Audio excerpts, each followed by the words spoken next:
जे बे हाबाफारिखौ लोब्बा लाखिनानै आं बेखौनो मोनसे मेसेज होनो लुबैयो बा नागिरदों जे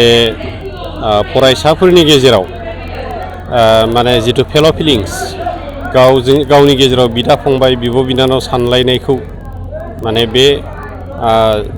जिथु सेलिब्रेसन फ्रेशमेन ससियेल सेलिब्रेसननि गेजेरजों जों मोननो हायो जे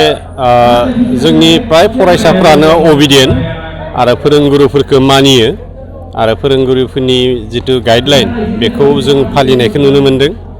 आरो जोंनि गथ'फ्रा प्राय माने फोरोंगुरुनि गाइडखौ मानिनानै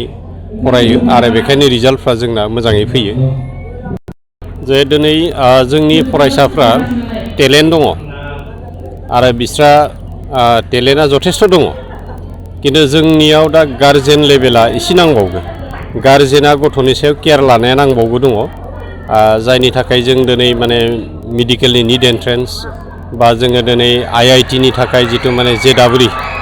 बेहाय जोङो माने सहैनायाव गोब्राब जादों गार्जेननि इसे आरोबाव गाइड गार्जेननि गाइडखौ आरो नांबावगोन होननानै आं सान्दों आरो जे आं